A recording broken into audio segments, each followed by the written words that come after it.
Selamat sejahtera Doctor. My name is Gabriel and I am going to represent my group to start the group presentation of the IoT project.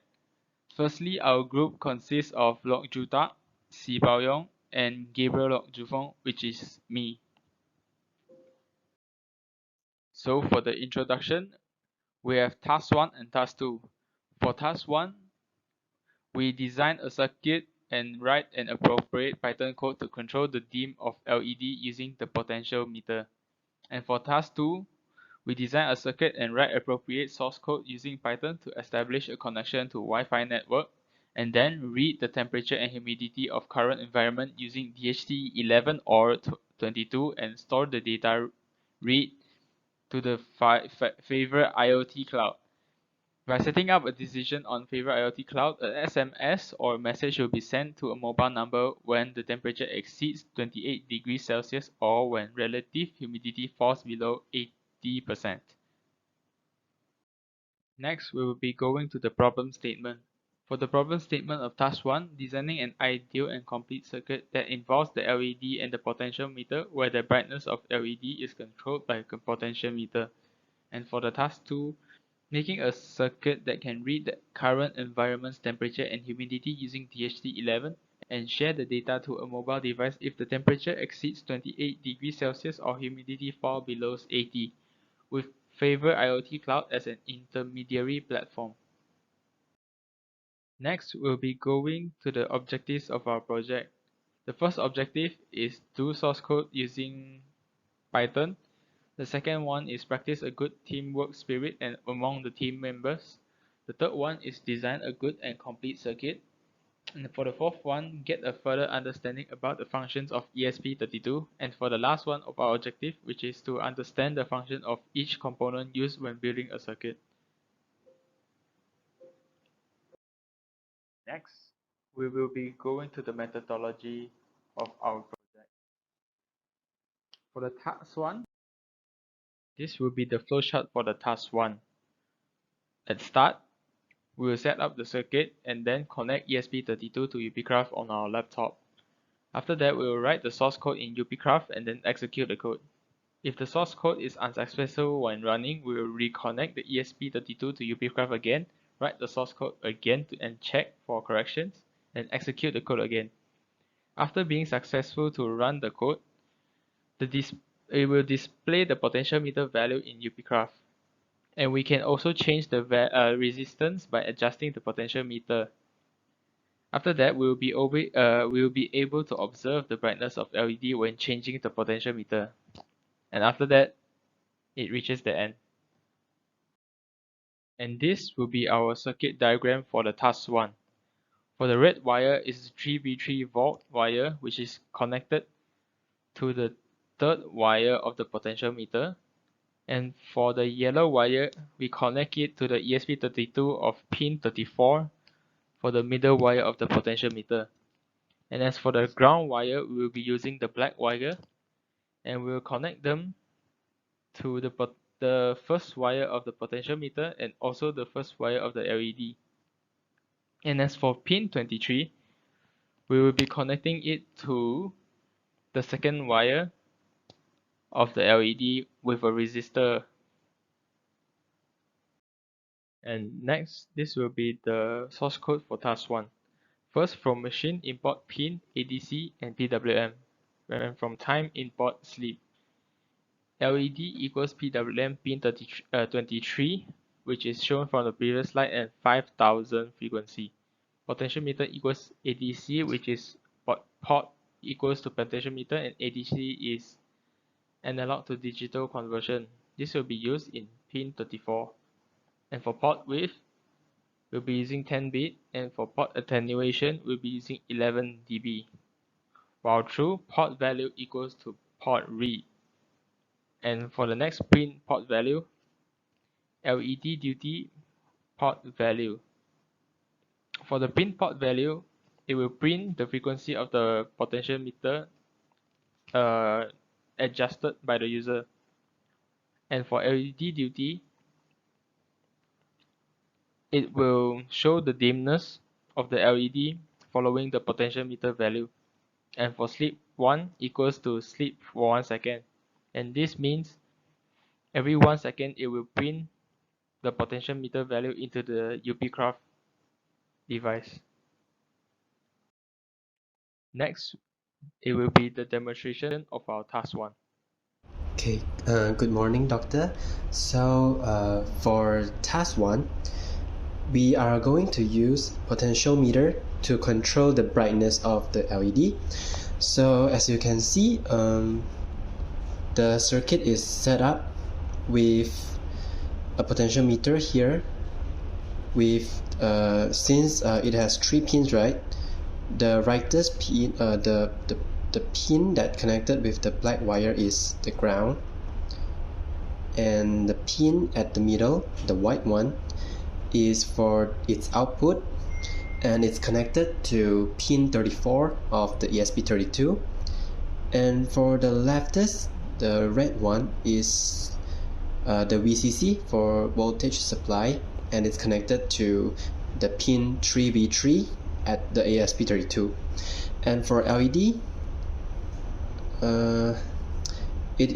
since it has cathode and anode, cathode here is connected to the wire for the output purpose, which is connected to the pin 23 of ESP32, and we use a 220 ohm resistor to limit the current flow, and also we use a wire to connect the anode to the ground in here, the negative rail.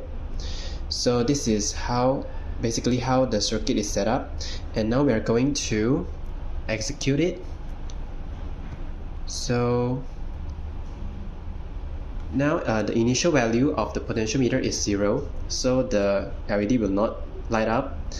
And as we change the resistance of the potentiometer by rotating the shaft, you can see that the brightness of your LED is changed based on the resistance, and it is the brightest at when the shaft is rotated to the leftist side, where the rightest side is with the highest resistance. So that's it for task 1. Thank you.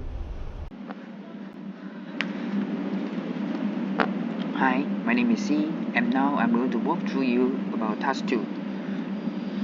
So as you can see, there is a flow chart here. So first step, what we do is we set up the circuit on the breadboard by using our ESP32 and DHT11, and then we connect our ESP32 to the PY-Craft, and then we write the source code in the PY-Craft and set some rules at favorite IoT cloud platform. Once all of these are done, we'll execute our code. If the code is unsuccessfully executed, it will return back to our UPY craft, and we have to check our code again. If the code is successfully executed, it will display temperature and humidity in the UPY craft platform, and the temperature and humidity will be sent to the favorite IoT. After that, based on the rules we set at step 4, if the temperature is greater than 28 or the humidity is lesser than 80, a data is sent to Telegram as a message. This is the alert message. If the temperature is lesser than 28 or the humidity is greater than 80, no alert is being sent to the Telegram. So this is the circuit diagram that shows how we connect our ESP32 with our DHT11. So as you can see, there are 4 pins on the DHT11. The first pin is connected with the red wire. This is the 3V3 wire, which is the voltage wire, and the black color wire is the ground wire. And the blue color wire is where it's connected to the pin where we set in our UPY graph. So for our source code, the first part is we import all the functions in UPY graph. First, we import the time, the network, and we import DHT11, and we also import the pin. And last but not least, we also import the MQTT client for us to publish the data. Next thing is we set up all the variables. First, we set up our server as mqtt_favorite_iot.com. So this is where our server is located, and the client server and the client. So we set up umqtt as our client, and then we set up the username and the API key, password and the API key. So after all the variables has been set up, we declare network 1 and network.sta if. So we execute this code to connect our ESP32 with our Wi-Fi. So if the Wi-Fi is being connected, the network configuration will be printed. After our ESP32 is being connected to our internet or to our network, we declare our topic, where you can get from the favorite IoT platform, and then we establish connect to our client, and we set up the time for our ESP32 for 1 second each time, and DHT11 will start to measure the temperature and humidity. After the temperature and humidity is being captured, it will be printed out, and we'll publish it, the temperature and the humidity, to our favorite IoT platform. And then the client is disconnected, and it will rest for 5 seconds and continue the loop. So now my teammate LOKE is going to walk you through the demo for task 2. So for task 2, we are using DHT11 as our humidity and temperature sensor, and it has 4 pins, but we only use 3 of them, while the NC pin is being unused. And as you can see here, the black one is the ground pin, and the red one here is for the voltage supply pin, the VCC pin, and the last one, the yellow one, is the output pin from the DHT11, and 3 of them are connected to respective pins in at ESP32. With the black one is the ground, the red one is the voltage supply, which is connected to 3V3 pin at ESP32, and last but not least, the white one is the output pin for the DHT11, which in this case we are using pin 15 as our output pin. And so this is basically the circuit, and it is simple.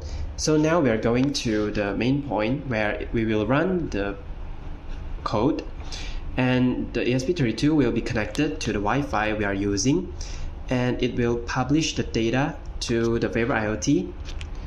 So let's run it.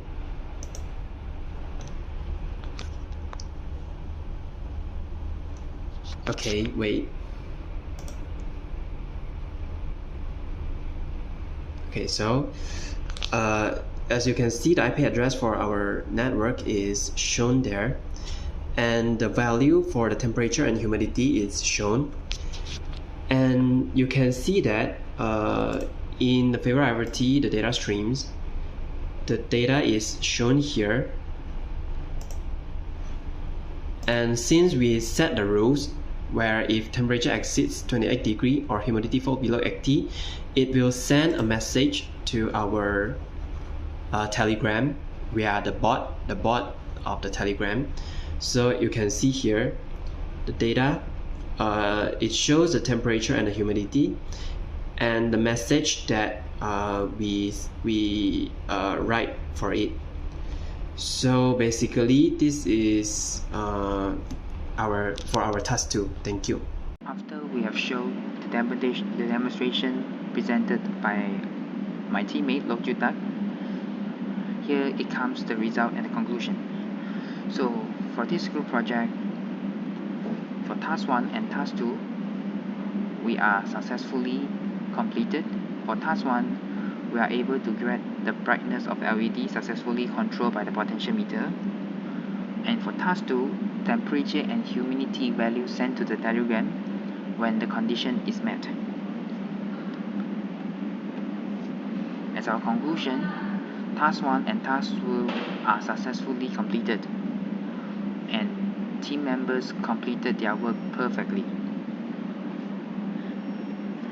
That's it for our presentation. Thank you.